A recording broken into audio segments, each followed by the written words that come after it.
नमस्कार विद्यार्थी मित्रांनो, स्वागत आहे आपल्या YouTube चॅनलवर, जिचं नाव BMS मराठी। तर आजच्या व्हिडिओमध्ये आपण अॅनाटॉमी पेपर 1 चे प्रेडिक्शन पाहणार आहे, जे क्वेश्चन तुम्हाला पेपरमध्ये दिसू शकतात। आता सुरुवातीला आपण मॉडर्न पार्टकडे जाणार आहे, नंतर आयुर्वेदिक पार्टकडे जाणार आहे। सुरुवातीला मॉडर्न पार्टचे क्वेश्चन पाहणार आहे की कोणत्या पार्टवरती काय आपल्याला काय कशा प्रकारे क्वेश्चन येऊ शकतात आणि आयुर्वेदिक पोर्शनवर कोणत्या पार्टवरती कोणते पोर्शन आपल्यावर मध्ये कोणते क्वेश्चन वगैरे येऊ शकतात।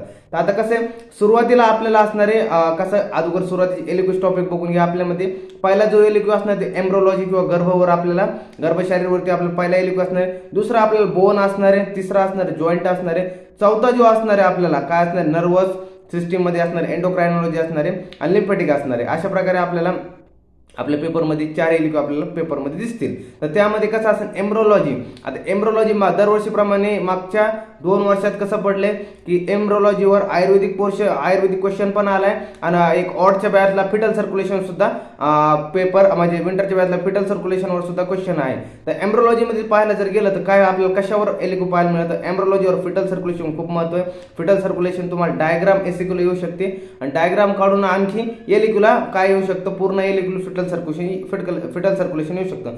तसंच पुढे अम्बिलिकल कॉर्ड फॉर्मेशन आहे, तसंच लॉ ऑफ हेरिडिटी एसिक्यू साठी आहे, त्यानंतर अम्बिलिकल कॉर्ड फॉर्मेशन होते एसिक्यू साठी होतं, तसं प्लासेंटा फॉर्मेशन हे तुम्हाला एसिक्यू येऊ शकतं।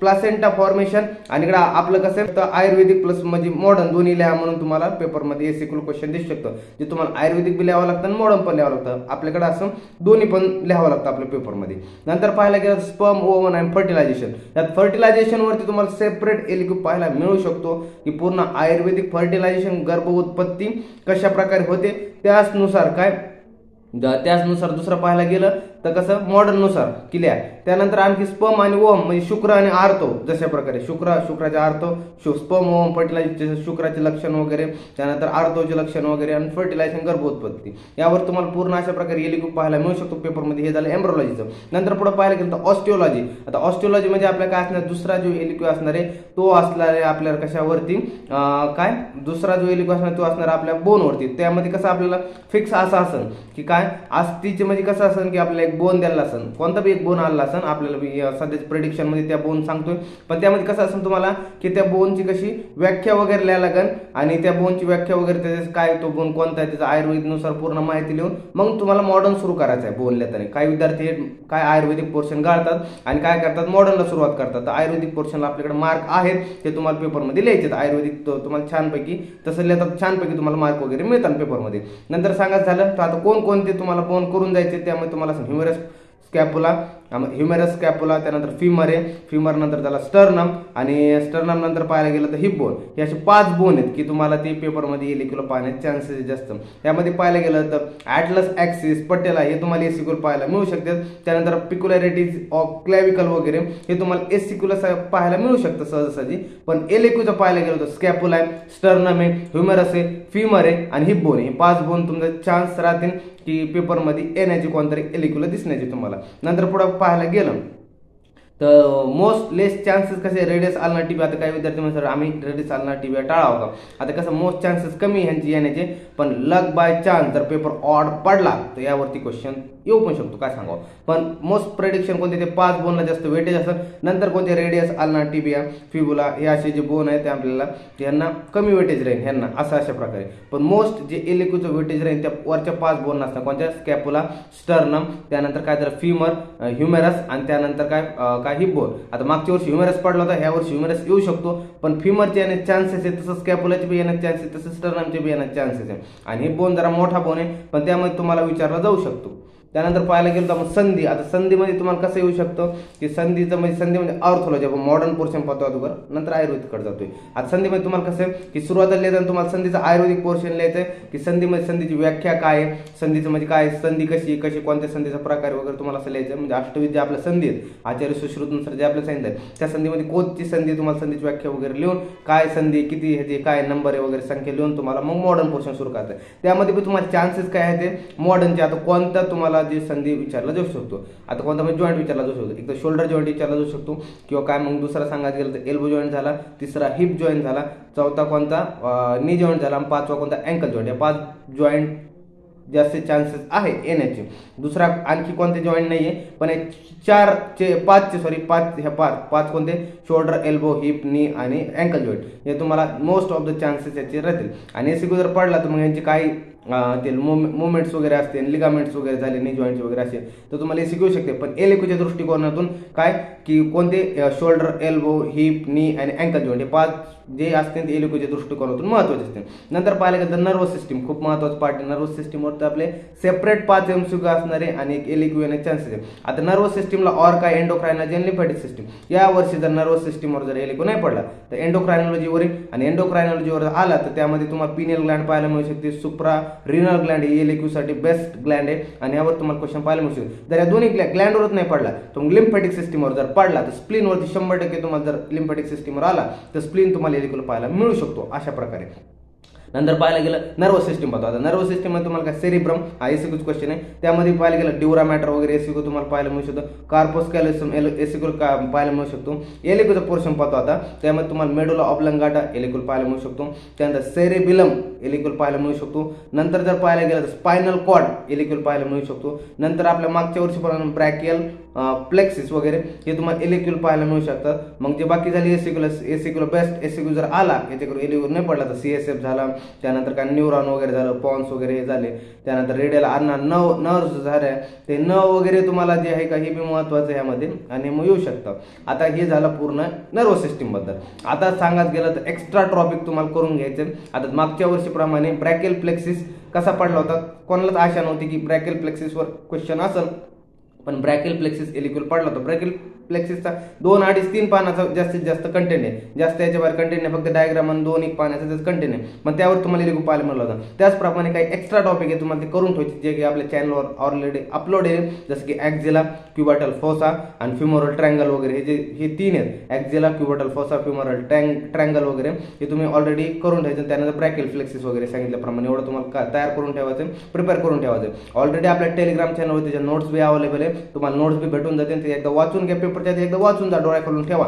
लक बाय चान्स जर ऑड पेपर पडला, कारण कसं सांगते 3 एसिक्यू तर तुमच्या डोळ्याखाली येईल, पण 1 एलिक्यू 2 एसिक्यू जर सांगायचं म्हणलं तर तुमच्या सांगता येत नाही जर पेपरमध्ये काय कशा प्रकारे टाकू जाऊ शकतं.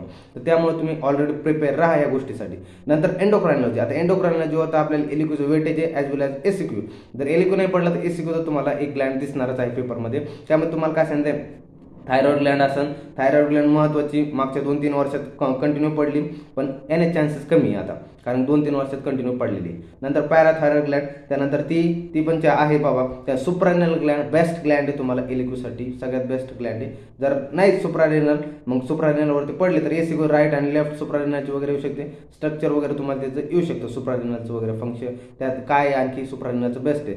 त्यानंतर पाहायला गेलं पिनियल ग्लँड पण भारी, पिट्युटरी ग्लँड पण हायपोफायसिस सेरिब्री महत्वाची ग्लँड. पिट्युटरी ग्लँड सगळ्यात बेस्ट आहे बाबा, की तयार करून ठेवा. पिट्युटरी ग्लँड वगैरे झालं सगळ्यात बेस्ट ग्लँड आहे. यामध्ये ग्लँड तुम्हाला एक पण सोडायचं नाही, सगळ्या वाचून जायचं.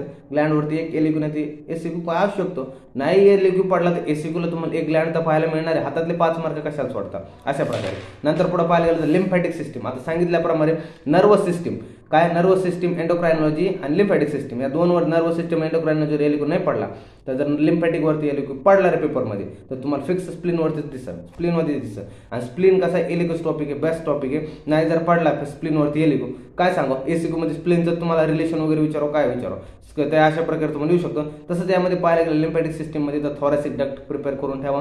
थॉरॅसिक डक्ट तुम्हाला कशी एसिक्यूला जास्त चान्सेस आहे त्याची येण्याचे. नंतर काय थॉरॅसिक डक्ट खूप वेटेजला छान आहे प्रकारे, तुम्ही हे प्रिपेअर करून ठेवा. हे तुमचे लिम्फॅटिक मध्ये कसं प्रेडिक्शन मध्ये राहतील वगैरे. नंतर पुढे जर पाहायला गेलं तर काय मायोलॉजी. आता मायोलॉजी मध्ये काय जण सर म्हणतील काय आहे काय नाही, तर मायोलॉजी बऱ्याचशा आपल्या कशा की खूप साऱ्या काय म्हणतात ना आपल्याला की मसल्स वगैरे, पण त्यामध्ये बी trapezius, deltoid, latis, dorsi, sartorius, bicep, tricep, त्यानंतर pectoris major minus, brachialis, rectus abdominis muscle आणि त्यानंतर मग डायफ्राम मसल. त्यानंतर जेवढं सांगता येईल आणखी की जेवढा तुम्हाला ॲबडॉमिनचे मसल वाचता येतील, ॲबडॉमिनचे मसल आणि थायरेजनचे मसल वगैरे तुम्हाला जेवढं वाचता येतील वगैरे तेवढं वाचून घ्या. यापैकी तुम्हाला एक म्हणजे एक एसिक्युलाचे आपल्याला की तुम्हाला एक मसल सांगता येईल. आता मसल खूप मोठ्या बॉडीमध्ये असल्यामुळे आपल्याला एक एक्झॅक्ट सांगता येत नाही की हीच असेल, पण जेवढ्या द्यायला तेवढ्या तुम्ही अगोदर प्रिपेअर करून ठेवा, जेणेकरून तुम्हाला आयडिया येईल की मसल कशा प्रकारे लिहावं लागते काय नाही. आणि जर लक बाय चान्स आलं तर ह्याच्यातली तुम्हाला एखादी मसल दिसून जाईल. नंतर जर पाहिलं आता आपण जातोय आता आयुर्वेदिक पोर्शनकडे. आता आयुर्वेदिक पोर्शनमध्ये आपल्याला पहिला जो क्वेश्चन असणार आहे ते शरीर उपक्रमणीय किंवा परिभाषावरती आपल्याला एसिक्यू पाहायला मिळेल. आता यामध्ये शरीर उपक्रमणीयमध्ये आपल्याला शरीरची व्याख्या पर्याय वगैरे असा एसिक्यू पाहायला मिळू शकतो. तसंच शारीर झालं, शारीर वगैरे, त्यानंतर षडंगत्वम हे महत्त्वाचं छान एसिक्यूला तुम्हाला हा क्वेश्चन असू शकतो. नंतर अंग प्रत्यंग विभाग वगैरे, आणि त्यानंतर कर्मपुरुष तर सगळ्यात बेस्ट आहे बाबा. कर्मपुरुषचे येण्याचे चान्सेस दरवर्षीप्रमाणे राहतात. आणि जर काय म्हणतात थेरॉटिकल पेपर जशी क्लिनिकल बेस जर पेपर काढला तर आयुर्वेदिकमध्ये तुम्हाला मृत शरीर संशोधन यावरती तुम्हाला एसिक्यू पाहायला मिळू शकतो की मृत शरीराचं आपण कशा प्रकारे संशोधन, म्हणजे समजून घ्या, पाठ करू नका, मृत शरीराचं संशोधन कशा प्रकारे आपल्या पेपरमध्ये येऊ शकतं त्यावर तुम्हाला क्वेश्चन पाहायला मिळू शकतो की क्लिनिकल बेस जर पेपर निघला तर. नंतर जर पाहिला परिभाषा, तर परिभाषावरती कसं असेल की कुर्च्या, कंडारा, जाल, अस्थिसंघात, सीमंत, सेवनी, मांसरज्जू, लसिका. त्यानंतर काय झालं आणखी स्नायूवरती IMP स्नायूचं तुम्हाला वेटेज कसं द्यायला आहे, तिकडे एलिक्यूमध्ये पण द्यायला वेटेज आणि इकडं एसिक्यूमध्ये पण आहे. स्नायू सगळ्यात बेस्ट आहे, स्नायू सोडायच नाही. कुर्च्या, कंडारा, जाल, अस्थिसंघात, सीमंत, सेवनी, मांसरज्जू, लसिका, स्नायू एवढं तुम्हाला वाचून जायचं. परिभाषामधला कोणता टॉपिक कुठं कधी विचारतील म्हणून सांगता येत नाही. ही परिभाषा शरीर उपक्रमणे हातातले मार्क सोडायचे नाही. त्यानंतर पाहायला गेलं गर्भशरीर. आता एलिक्यूचा असणारा आपला पहिला एलिक्यू गर्भशरीर. मागच्या 2 वर्षामध्ये म्हणजे 3 पेपरमध्ये 2 गर्भशरीरवरती आयुर्वेदिकवरती क्वेश्चन होते आणि एक होता जो आपल्या काय होता फिटल सर्क्युलेशनवरती होता. पण ह्या वर्षी आता मॉडर्नचं जास्त वेटेज राहील की दरवर्षीप्रमाणे ह्या वर्षी पण मॉडर्न वाटतं की मॉडर्न राहील, पण आयुर्वेदिक पण येण्याचे चान्सेस रिपीट होऊ शकतात. यामध्ये पण बरेचसे टॉपिक एलिक्यूला आहे. त्यामध्ये आता एलिक्यूची सुरुवातीला टॉपिक बघून घ्या. गर्भाची व्याख्या सांगून शुक्र अर्थ स्पष्ट करा असा एलिक्यू तुम्हाला पाहायला मिळू शकतो. त्यानंतर गर्भ उत्पत्ती नाही तर फर्टिलायझेशन, गर्भ उत्पत्ती लिहा म्हणून तेच आयुर्वेदिक प्लस मॉडर्न तुम्हाला लिहावं लागेल असं तुम्हाला एलिक्यू पाहायला मिळेल. त्यानंतर दुसरा जर पाहायला गेलं तर मासून मासिक गर्भ उत्पत्ती क्रमासन, गर्भवृद्धी क्रमासन, मासून मासिकचा ते तुम्हाला एलिक्यू पाहायला मिळू शकतो. त्यानुसार आचार्य चरक किंवा आचार्य शुश्रूत यानुसार तुम्हाला आपल्याला 2 दिला, आचार्य चरक किंवा आचार्य शुश्रूत. या स्पेसिफिक येऊ शकतो की आचार्य चरक नुसारल्या, आचार्य शुश्रूत नुसारल्या असा एलिक्यू तुम्हाला स्पेसिफिक येऊ शकतो. किंवा जर नाही आला तसा तर मासन मासिक गर्भवृद्धी क्रम 9 महिनेच लिहा म्हणून, 9 नाही तर मग 2-4 तरी येऊ शकतात. अशा प्रकारे 3-4 पैकी असे येऊ शकतात. नंतर जर एलिक्यू पाहायला गेलं तर गर्भ उत्पादक भाव बेस्ट आहे एलिक्यूसाठी, गर्भ उत्पादक भाव. नंतर जर पाहायला गेलं तर काय हे झाले एलिक्यूसाठी. नंतर आता काय झालं आपल्याला आता एसिक्यूसाठी. आता एसिक्यूसाठी बेस्ट कोणते की गर्भाची व्याख्या, शुक्र अर्थ वगैरे हे एसिक्यूसाठी झालं. बीज भाग झालं, त्यानंतर बीज भाग अवयव झालं, ही अशी एसिक्यूसाठी. त्यानंतर मग पाहायला गेलं तर पुढं काय नाभी नाडी निर्माण आणि अवयव उत्पत्ती. आता नाभी नाडी निर्माण मध्ये आपल्या जे अम्बिलिकल कॉर्ड फॉर्मेशन वगैरे, नाभी नाडी निर्माण वगैरे हे महत्वाचं आपल्यासाठी, खूप महत्वाचं. यावरती आपल्याला क्वेश्चन पाहायला मिळू शकतो एसिक्यूला IMP.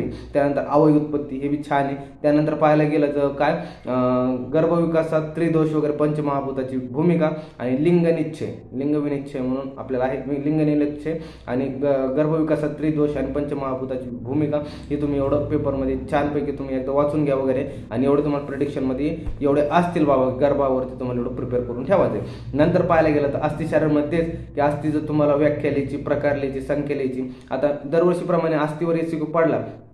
एलिक्यू तर आपला एक असतो मॉडर्ननुसार, पण एसिक्यू असतो अस्थिवरती. त्यामध्ये आपल्याला काय पडतं की काय अस्थिची व्याख्या सांगण्यानुसार की आपल्या आयुर्वेदनुसार तर ते आपल्याला लिहावं लागते. त्यानंतर संख्या वगैरे त्याची अशा प्रकारे आपल्याला यावरती अस्थिच्या शरीरावरती प्रकार येऊ शकतो. त्यानंतर खाली एक छोटा टॉपिक दिला आहे मेद, मज्जा आणि वसा. एकदा वाचून घ्यायचं तुम्हाला. मेद, मज्जा आणि वसा हे तुम्हाला एक छोटा टॉपिक नुसतं वाचून घ्यायचं आहे, डोळ्याकडून ठेवून घ्यायचं तुम्हाला. अशा प्रकारे तेच सांगितलं गेलं. आता पुढे संधी. आता संधीवरती काय संधीची व्याख्या आणि प्रकार हे अशा प्रकारे तुम्हाला संधीची व्याख्या आणि प्रकार तुम्हाला पाहायचे.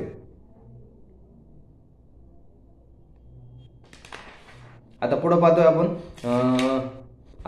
आपण पेशी. आता पेशी पाहायला गेलं तर पेशीमध्ये आपल्याला काय मॉडर्ननुसार आपल्याला पेशी एक तर असू शकते किंवा जर लग बाय चान्स जर आयुर्वेदिक पडलं तर खूपच छान आहे. आयुर्वेदिकमध्ये तुम्हाला काय व्याख्या, स्वरूप आणि प्रकार आणि उत्पत्ती संख्येची विचारू शकते. तुम्हाला जी ती द्यायली आहे आपले खूप 1 ते 1.5 पानाचंच आहे. तिथं आपले काय दिलेलं आहे, पेशीच्या काय फक्त प्रकार वगैरे थोडे जास्त आहेत, तेवढं तुम्हाला ध्यानात ठेवायचं. बहले वगैरे पेशी कशी आहे, गोलाकारे वगैरे, वर्तिकारे, अशा प्रकारे पेशी तुम्हाला आयुर्वेदिक पडलं तर खूप छान आहे.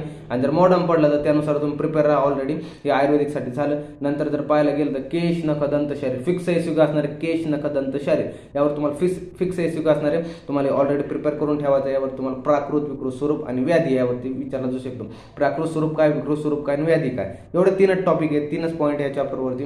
केश, नख, दंत, शरीर यामध्ये एक विचारला जाईल किंवा मागच्या वर्षीप्रमाणे तिन्ही सुद्धा असतील, पण फिक्स आहे. हातातले मार्क सोडू नका. अशासाठी आपला पेपर 1चा होता 15 मिनिटाचा हा टोटल व्हिडिओ झालेला आहे प्रेडिक्शनचा.